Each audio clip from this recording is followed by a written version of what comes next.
If you could live green, would you? I'm Nick Federoff, host of Things Green, where we introduce nuggets of green lifestyle from gardening, upcycling, answering your questions, sustainability, even discussing environmental issues. You can become more confident in making the right decisions for you and your family. So come along as we are Things Green.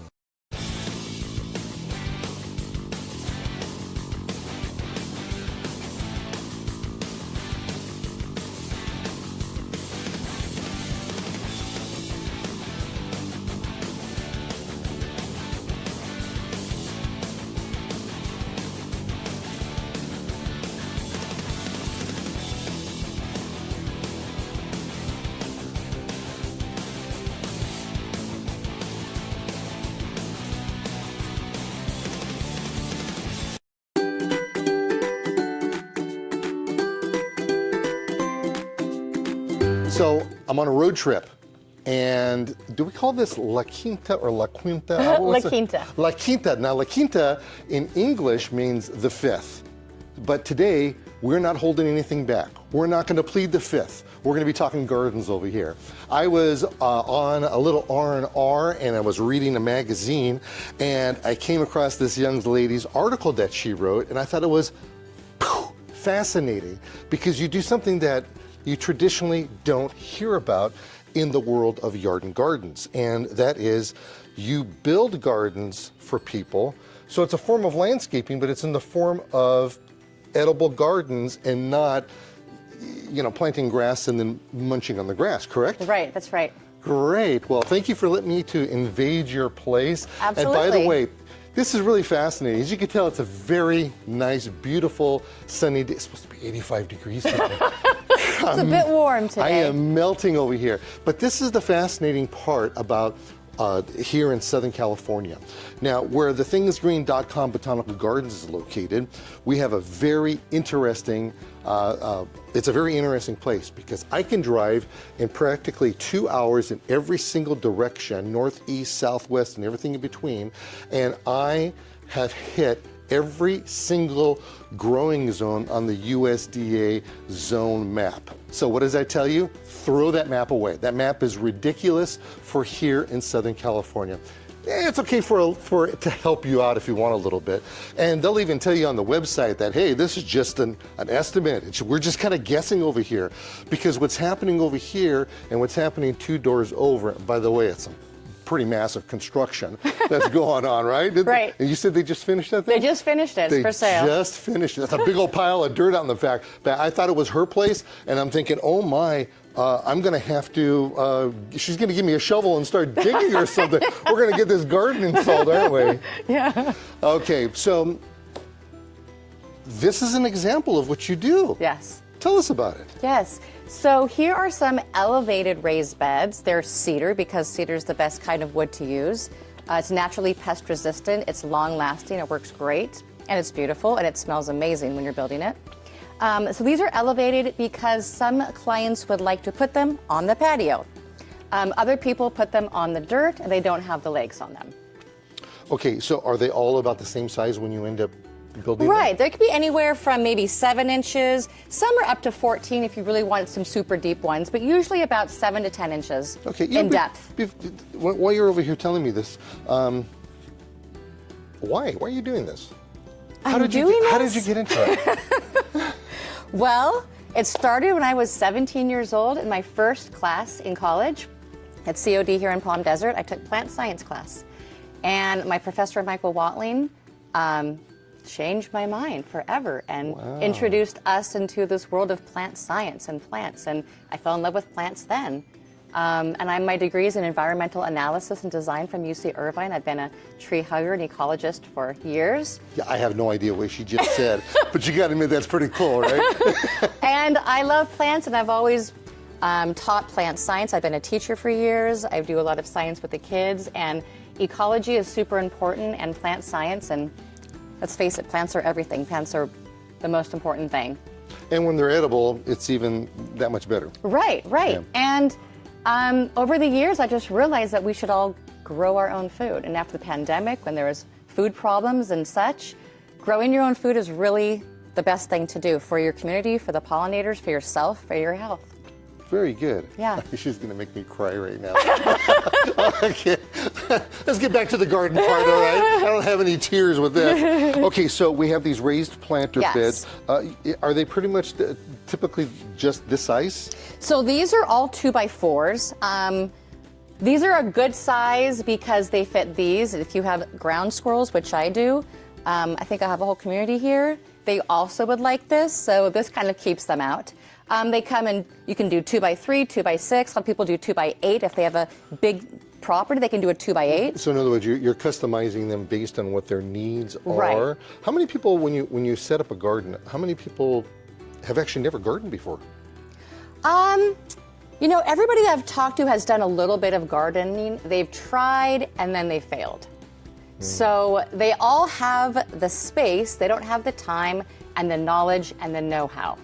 That's where Thyme and Space Gardens comes in. Ah, I see what you're doing there, Sneaky. Okay, so before we go any further, I'm a little curious why your plants are in jail.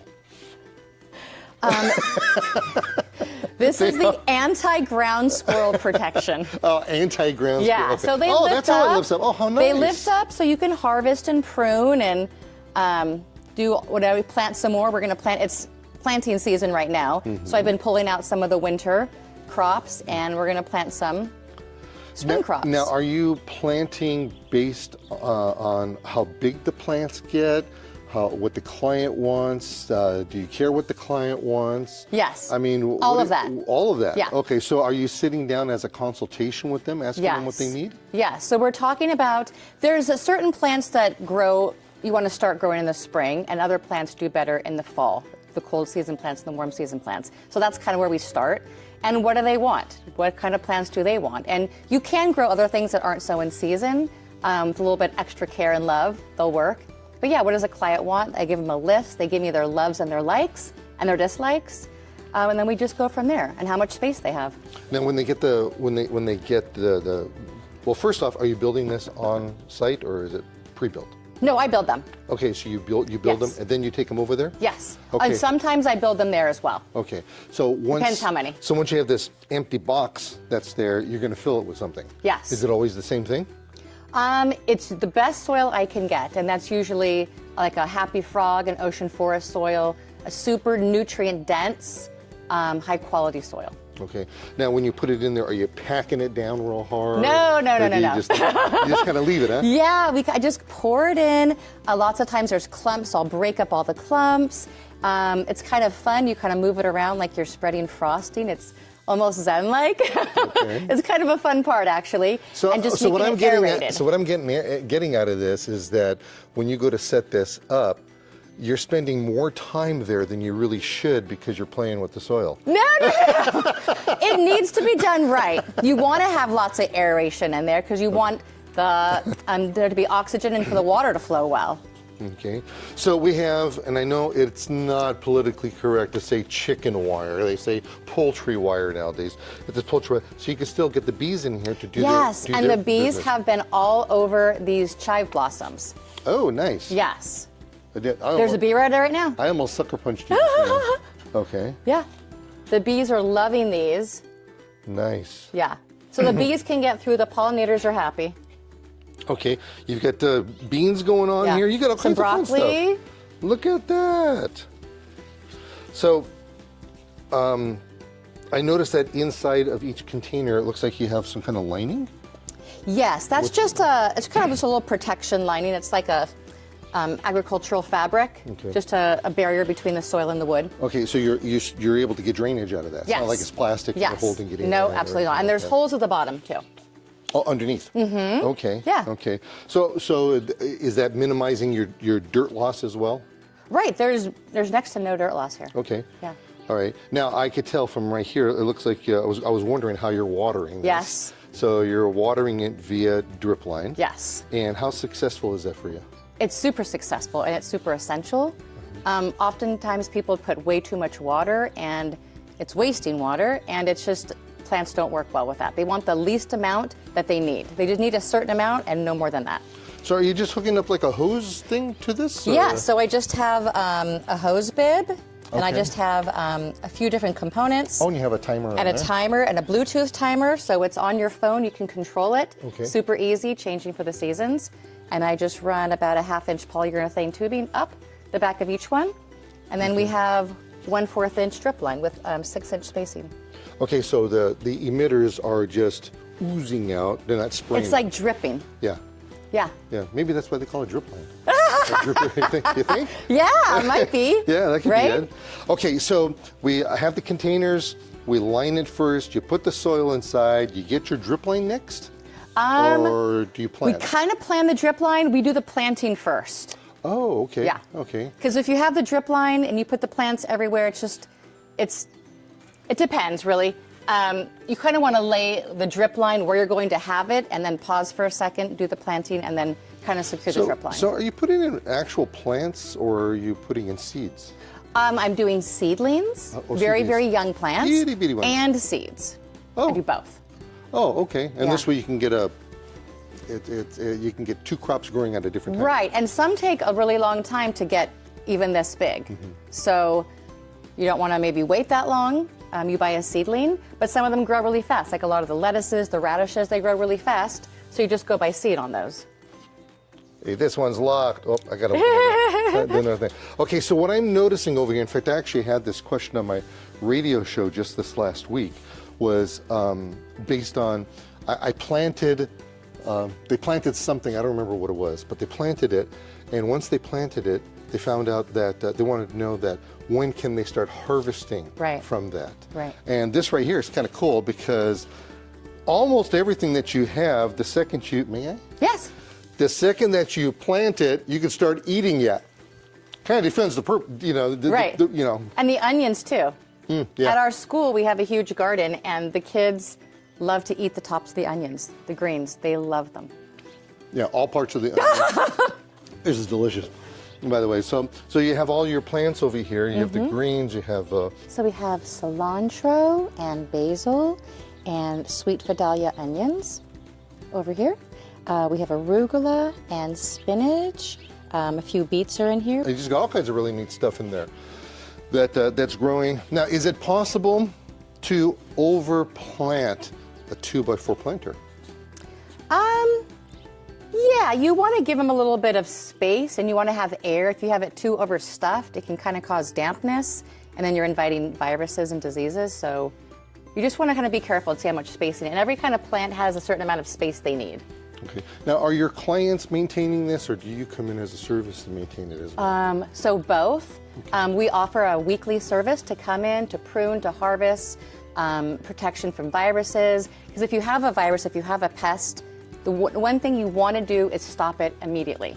If it's just on a leaf or two, you take those off and remove them, it's going to be fine. If you wait a few weeks to notice it, the whole plant could be just done, and it can spread your other plants. So are you bringing in nuclear warfare to blast them off? No, everything's or organic. Okay, good. Yeah, the one thing we do is Verigrow. It's worm tea, worm casing tea, and it's phenomenal for stopping diseases, prevention, and just routine maintenance, just coming out once a week and really looking at everything, pruning it, keeping it healthy, and then it will be great, right? It's like prevention is the best medicine. So every time you water, this is a container. Mm-hmm. Every time you water, whether it's your house plants or whatever they are, you're losing a little bit of nutrients every time in your saucer or on the ground, whatever the case may be. So how often are you fertilizing these? About every month or so, just depending on what it is. Perfect. And then every season, we're also kind of redoing the soil, putting like a nice top layer and mixing it in, some nice fresh is that right? soil. Oh, Yeah. that's nice. Like maybe one bag every season. Yeah. One of the things I do over at the thingsgreen.com Botanical Gardens is that the soil over there is just hideous. We have tried to take and to put deactivated shavings for redwood compost, and I mean redwood compost is like the caviar of all composts. But that doesn't even work. I mean, Wow. we have such a caliche soil that it just eats it all up. So what we ended up doing was that we just started to take our potting soil and just throw it right on top of the ground. And and then once we build it up and you put a good 6-inch layer, it's going to squish down to 3 inches, and then you put another 6 inches the next year. Right, and exactly. You'd be surprised, depending on the weather condition. And boy, is it ever getting hot right now. You go to the shade. I am cooking over here. It's horrible. We might have to take a break and sit over there. I actually went and brought my hat and Right? I figured we're going to be filming with that today. Yeah. But anyway, so what's interesting about this particular concept is she's actually using the same kind of concept that we use at the thingsgreen.com botanical gardens. When you have, in this case, there's no soil and you're adding the soil, and when you look at it, technically speaking, there's no real soil in there. This is synthetic, what they call synthetic soil. You're not going to have, soil is made up of clay, it's made up of sand, and it's a loam. So there's a lot of components, but what they do is that they bring this science to it, to where they add things that are really important. Like, for instance, here we have this white stuff right here. This is a volcanic-like material, but you can call it perlite. And perlite is uber awesome for saving water, because if you were to look at it really close, you'd know that there's little tiny pockets in here. So she's not wasting the drip water going through. What's happening is that the soil's going to hold on to whatever it can hold on to. Then the perlite is kind of like a little sponge, unlike vermiculite. Totally different story, but same concept, to where it will get stuck into these pockets, and then when these things get a little thirsty, they'll search out the water, and they have that. So that right there is a really neat thing. Yeah. So this contraption right here, is this something you made up yourself? Originally I did, but I found that I can get these a little bit less money and easier online. Oh, okay. Okay, so there's somebody out there making that. Right, okay. yeah. So the big thing that kind of gets to me is that, and you're about to run over it right now or back into it, here you have certain plants that, you can just stay right there. So this one I did make.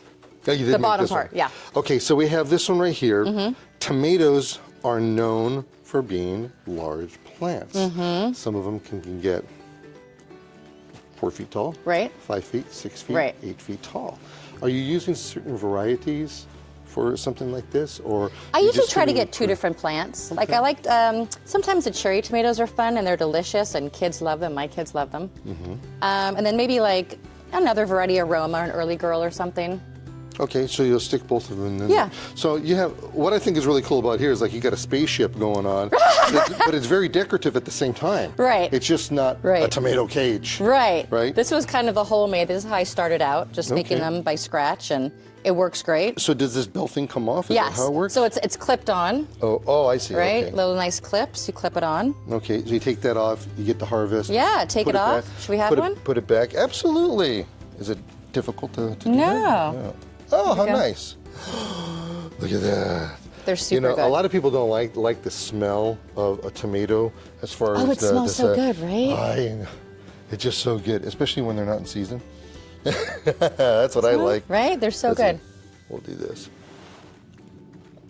So now, good, right? if you've never grown tomatoes before, what you really want to do is you want to start off with cherry tomatoes, because they're a foolproof tomato, and you're going to get so many tomatoes you don't even know what to do and they're with them. so good. Your kids will like them. Absolutely. I don't care about the kids. I'm talking about me.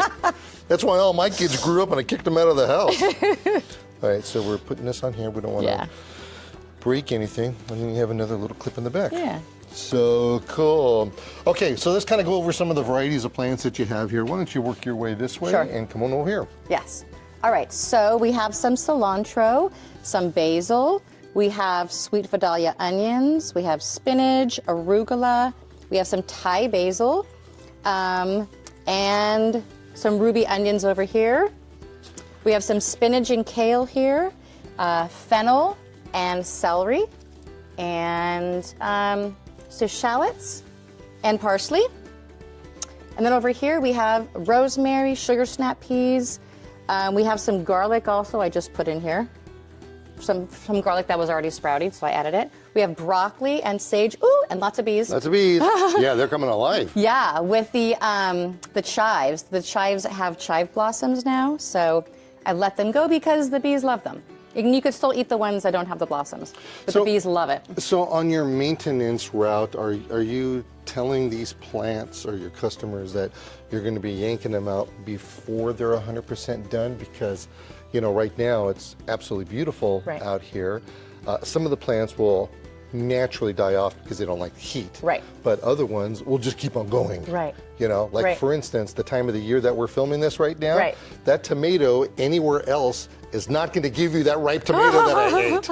They're usually so good. Yeah, they're usually done. They have what they call a season, and a season is not a whole year. They have winter, spring, summer, and fall, and they fall within those categories. And here we have fall and spring. Those are our 2 seasons in the desert. Yeah, pretty wild. Pretty wild. I told you this is the 5th. We're exposing it all right now. And we're also exposing the fact that she has an ice rink in here, right here. I'm actually standing on, she says, oh, by the way, did you bring your skis here? What do you call it? For the Junior Firebird team. Go Firebird. Go Junior Firebirds. Okay, so you're allowing these plants to completely die out, or do you jump in before they do? So both. So some of them that kind of want to maybe bolt early and have the flowers, if you don't love them as much, or you can kind of harvest part of it, like the chives, it's nice for the pollinators to have those flowers. Okay, now let me explain something here. She used a word that is really important. It's called bolting. Bolting happens when a plant usually happens to cool season plants more than anything, but it'll happen all the time. Let's pick on cabbage, especially ornamental cabbage. Pick on cabbage. So you have a cabbage, it's growing, it looks beautiful. And then all of a sudden, and I'm not kidding about this, we're talking overnight. You walk out into your yard and it's 6 to 12 inches off the ground and there's a stalk that's coming down on it. That process is called bolting. That plant is no good any longer. It has turned bitter on you. And that's usually because of heat and because improper watering. So you have to have the proper watering, you have to make sure that you're mulched properly, you have to make sure.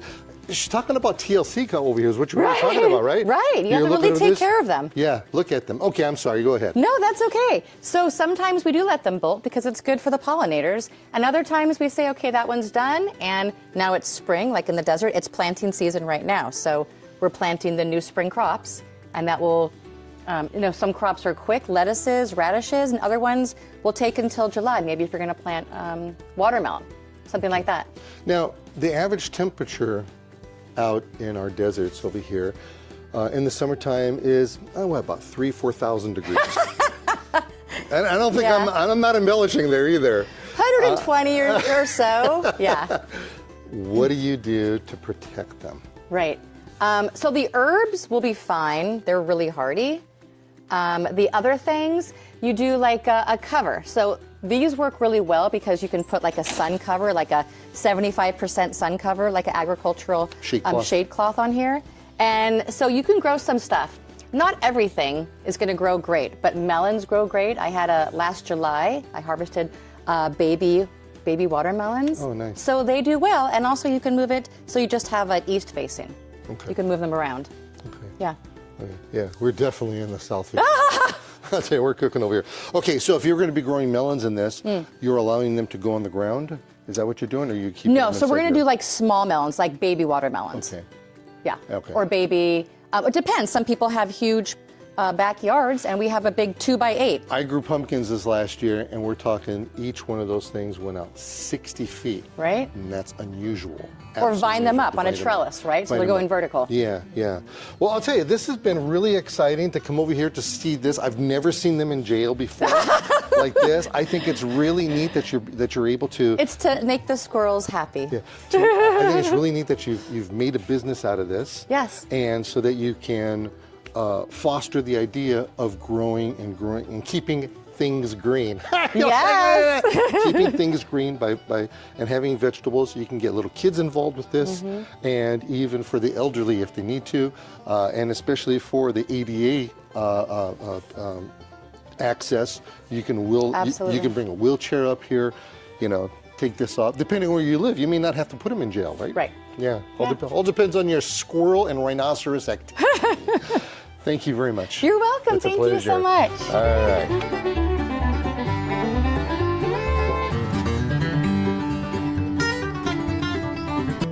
Hi, I'm Nick Federoff, and thank you for joining me here on Things Green, where I give you a wealth of information, whether it's gardening, sustainability, we could be talking about construction stuff, we've even been to airports. You just never know where we're going to end up, but I can guarantee you this much, we have information and ideas for you that you can use for your lifestyle, and at the very least, talk about it around the water cooler. That's with me, Nick Federoff, here on Things Green.